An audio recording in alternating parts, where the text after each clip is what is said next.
श्रीराम समर्थ. श्री गणेशाला, शारदेला, समर्थ सद्गुरूंना, सूतांना, सनकादिकांना, शुकाचार्यांना वंदन करून क्षणभर नामस्मरण करू. श्रीमद भागवत सारामृत कथेचे श्रवण करू. ओम नमो भगवते वासुदेवाय.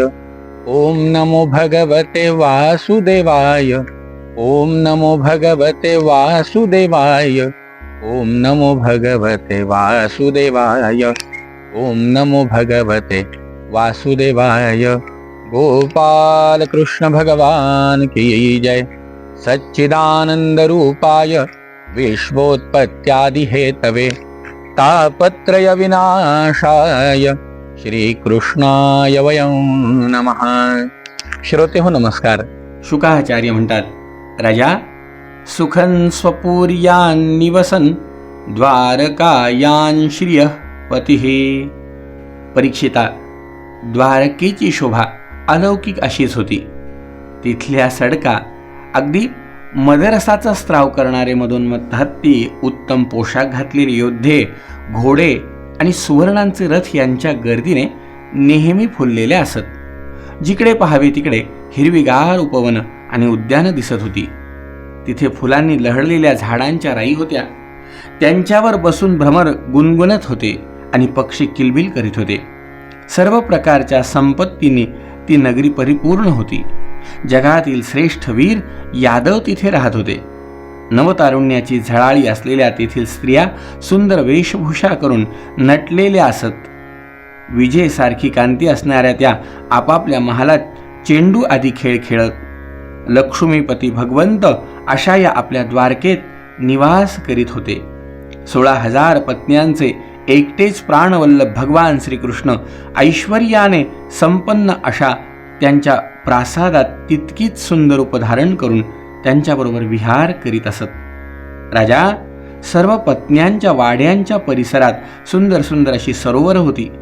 त्यातील निर्मळ पाणी उमललेल्या निळ्या, पिवळ्या, शुभ्र, लाल अशा निरनिराळ्या कमळांच्या परागांनी सुगंधित होत असे. त्यांच्यामध्ये पक्ष्यांचा किलकिलाट चालू असे.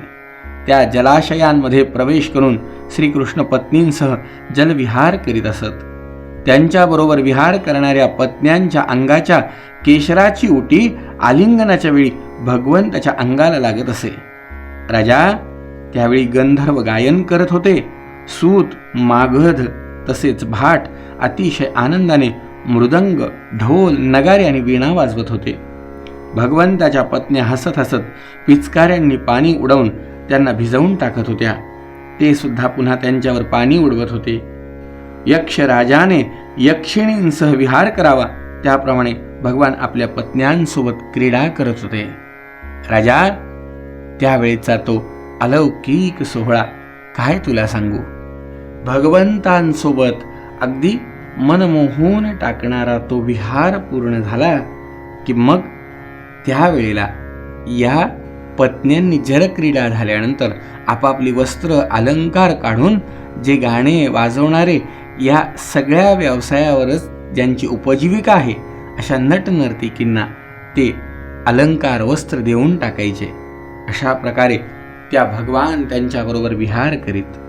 त्यावेळेचे त्यांचे मोहक चालणे, वार्तालाप करणे, त्यांचे पाहणे, स्मित हास्य करणे, हसणे, खिदळणे आणि भगवंताची गळाभेट घेणे अशा सगळ्या गोष्टींमुळे त्यांना आणखीनच कशाचेही भान राहत नव्हते. काही वेळा श्यामसुंदराच्या चिंतनात त्या इतक्या मग्न होऊन जात होत्या की त्या पुष्कळ वेळपर्यंत स्तब्ध राहत आणि पुन्हा त्यांचेच चिंतन करीत वेड्याप्रमाणे असंबद्ध बडबड करीत. राजा, त्या इतक्या असंबद्ध बोलायच्या आणि कुणाशी बोलायच्या हे त्यांच्या सुद्धा लक्षात यायचं नाही. अरे, त्या टिटवीशी बोलायच्या. राण्या म्हणायच्या, अगं टिटवे, रात्रीच्या यावेळी आपले अखंड ज्ञान झाकून ठेवून स्वतः भगवानही झोपी गेलेले आहेत आणि तू मात्र झोपत नाही. झोप उडालेली तू अशीच रात्रभर जागून आक्रोश का करतेयस. अगं, कमलनयन भगवंताचे मधुर हास्य आणि लीलायुक्त उदार नजरेने तुझ्या हृदयाला सुद्धा आमच्याप्रमाणे घरे पडली नाही का. अगं, ए चक्रवाकी, तू रात्रीच्या वेळी प्रियकर दिसत नसल्यामुळे आपले डोळे बंद करून अशा प्रकारे करुण स्वराने त्याला बोलावती आहेस का? आमच्याप्रमाणेच भगवंताची दासी होऊन त्यांच्या चरणांवर वाहिलेली पुष्पमाळ तू आपल्या वेणीत घालून अशी तुझी इच्छा आहे का? त्या समुद्राशी बोलायच्या, भो भो सदा निष्ठ नसे उदन्व. अरे समुद्रा, तू तर नेहमी गर्जनाच करीत असतोस. तुला झोप येत नाही का? तुला सदैव जागे राहण्याचाच रोग जडलाय का? आमच्या प्रिय श्यामसुंदराने तुझे धैर्य, गांभीर्य आदी स्वाभाविक गुण हिरावून घेतले का? म्हणूनच तुझी अशी कठीण अवस्था झालेली दिसतीये. त्या चंद्रांना म्हणायच्या, हे चंद्रा, असाध्य असा क्षयरोग तुला झाला आहे, म्हणूनच तू इतका क्षीण झाला आहेस. यामुळे तू आपल्या किरणांनी अंधार नाहीसा करू शकत नाही. आमच्या प्रिय श्याम सुंदरांच्या गोड गोड गोष्टी विसरल्यामुळे आमचे जसे बोलणे कमी झाले तसे तुझे किरण कमी झाले असावेत असं आम्हाला वाटतंय. त्या पर्वतांशी बोलायच्या, हे मलय पर्वतातील वायूशी बोलायच्या, मेघांशी बोलायच्या.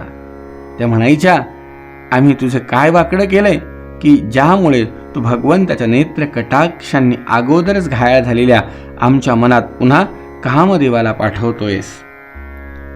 सुरेल गळा असणाऱ्या कोकिळा, आमच्या प्राणप्रियासारखेच मधुर स्वरात तू बोलतोस. प्रियकराच्या विरहामुळे मेलेल्यांना जीवन देणाऱ्या या गोड शब्दात मला सांग की मी तुझ्या आवडीने काय करू. त्या हंसाशी बोलायच्या, कोकिळाशी बोलायच्या. उदार मनाच्या पर्वताला त्या म्हणायच्या, तू हलत डोलत नाहीस, काही सांगत नाही, ऐकत नाही. तू कोणत्या तरी गहन चिंतेमध्ये बुडालायस का? असं आम्हाला वाटतंय बाबा. आमच्याप्रमाणेच तुलाही असं वाटतं की आमच्याप्रमाणेच भगवंत सुद्धा तुला प्राप्त व्हावे. समुद्रपत्न्या नदींशी त्या बोलायच्या, ज्यांच्या लीला अनेक प्रकारे अनेक गीतांच्या द्वारे गायल्या गेल्या आहेत. त्या केवळ ऐकून स्त्रियांचं मन बळच त्यांच्याकडे ओढ घेत असे. मग ज्या त्यांना आपल्या डोळ्यांनी प्रत्यक्ष पाहत होत्या त्यांच्या बाबतीत काय बोलावं. राजा, श्रीकृष्ण पत्न्यांचा योग योगेश्वर श्रीकृष्णांविषयी असाच अनन्य प्रेमभाव होता. त्या प्रेमभावामुळे त्या आजूबाजूला प्रत्येकाशी बोलायच्या. ज्या स्त्रियांनी जगद्गुरु श्रीकृष्णांना आपले पती मानून प्रेमाने त्यांचे चरण आदी सेवा करण्याचे मनात ठरवले, वेगवेगळ्या प्रकारे त्यांची सेवा केली, त्यांच्या तपश्चर्येचं किती वर्णन करावं आणि काय वर्णन करावं. राजा, सत्पुरुषांचे एकमेव आश्रयस्थान असणाऱ्या श्रीकृष्णांनी वेदोक्त धर्माचे स्वतः आचरण करून लोकांना दाखवून दिलं की धर्म, अर्थ, काम असाध्य आणि साध्य करणारा गृहस्थाश्रम हेच त्याचं साध्य स्थान आहे. म्हणूनच ते गृहस्थाला उचित अशा धर्माचा आश्रय घेऊन व्यवहार करीत होते. त्यांच्या 16,108 राण्या होत्या. राजा, त्या श्रेष्ठ पत्न्यांपैकी रुक्मिणी आदी 8 पट्टराण्या आणि त्यांच्या पुत्रांचे मी यापूर्वी तुला क्रमाने वर्णन करून सांगितले. त्या व्यतिरिक्त सत्यसंकल्प भगवान श्रीकृष्णांच्या आणखीन जेवढ्या पत्न्या होत्या त्या प्रत्येकीचे 10 पुत्र होते. त्या अत्यंत पराक्रमी पुत्रांमध्ये 18 महारथी होते. त्यांचे यश सर्वत्र पसरलेले होते. त्यांची नावे तुला मी आता सांगतो की जे 18 मुलं भगवंताचे अलौकिक यश गुण कीर्तीला प्राप्त झालेले होते. प्रद्युम्नश्चानिरुद्धश्च दीप्तिमान भानुरेव च सांभो मधुर्बृहद्भानु चित्रभानुर्वृकोरुणाः. प्रद्युम्न, अनिरुद्ध, दीप्तमान, भानु, सांब, मधु, बृहद्भानु, चित्रभानु, वृक, अरुण, पुष्कर, वेदबाहू, श्रुतदेव, सुनंद, चित्रबाहू, विरूप, कवी आणि न्यग्रोध. राजा, श्रीकृष्णांच्या या पुत्रांपैकी सुद्धा रुक्मिणी नंदन प्रद्युम्न हा पित्याप्रमाणे सर्वात श्रेष्ठ होता. महारथी प्रद्युम्नाने रुक्मीच्या कन्येशी विवाह केला होता. तिच्यापासून अनिरुद्ध झाला. त्याला 10,000 हत्तींचं बळ होतं. रुक्मीच्या मुलीचा मुलगा अनिरुद्ध यांनी रुक्मीच्या मुलाच्या मुलीशी विवाह केला. तिच्यापासून वज्रनाभ याचा जन्म झाला. ऋषींच्या शापाने यदुवंशाचा नाश झाल्यावर हा एकटाच वाचला होता. वज्रनाभाचा पुत्र प्रतिबाहू, प्रतिबाहूचा सुबाहू, सुबाहूचा शांतसेन आणि शांतसेनाचा शतसेन. या वंशात कोणीही पुरुष निर्धन, निपुत्रिक, अल्पायुषी, अशक्त किंवा ब्राह्मण भक्त नसलेला जन्माला आलाच नाही. राजा, यदुवंशामध्ये असे यशस्वी आणि पराक्रमी पुरुष होऊन गेले की ज्यांची गणती हजारो वर्षांमध्ये पूर्ण होऊ शकणार नाही. प्राचीन काळी देव आणि असुर यांच्या संग्रामाच्या वेळी पुष्कळचे उग्र स्वभावाचे असुर मारले गेले होते. ते मनुष्य जातील जन्माला येऊन घमेंडीने जनतेला त्रास देऊ लागले. अशा स्थितीत महात्म्या यादवांची संख्या कशी सांगता येईल? स्वतः महाराज उग्रसेन यांच्या आधिपत्याखाली जवळजवळ एक महापद्म सैनिक होते. त्यांना शासन करण्यासाठी भगवंताच्या आज्ञेने देवांनी यदुवंशामध्ये अवतार घेतला होता. परीक्षिता, त्यांच्या कुळांची संख्या 101 होती. ते सर्वजण श्रीकृष्णांनाच आपला स्वामी मानत होते. जे त्यांचे अनुयायी होते त्यांची सर्व प्रकारे भरभराट झाली.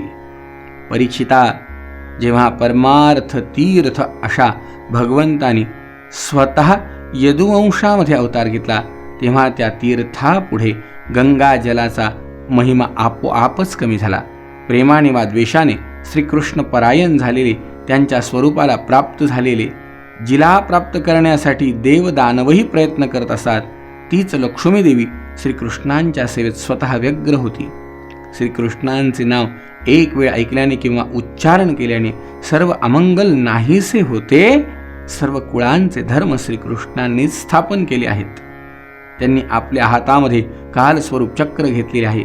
अशा स्थितीत त्यांनी पृथ्वीवरील भार उतरविला. यात काय आश्चर्य आहे? राजा, भगवंताची अलौकिक माया आणि अलौकिक ही द्वारका जेव्हा मनुष्य क्षणाक्षणाला श्रीकृष्णांच्या मनमोहक लीला कथांचे श्रवण, कीर्तन आणि चिंतन करतो ना, तेव्हा त्याची क्षणोक्षणी वाढणारी हीच भक्ती त्याला भगवंताच्या परमधामाला नेऊन पोहोचवते. राजा, काळाच्या गतीच्या पलीकडे जाणे जरी अत्यंत कठीण असले तरी सुद्धा तिथे काळाची डाळ शिजत नाही.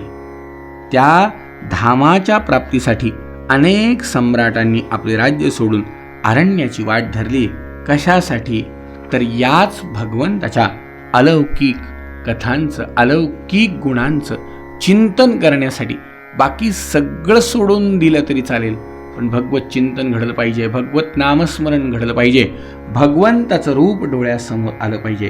आणि राजा, अशा अलौकिक भगवंताच्या अनेक लीला मी तुला सांगितल्या. श्रोते हो, सूत या शौनकादिक ऋषींना म्हणतायत, इथे भागवताचा 10म स्कंध संपला. गोपाल कृष्ण भगवान की जय. राजा, आता या पुढचं ज्ञान उद्याच्या भागात श्रवण करू.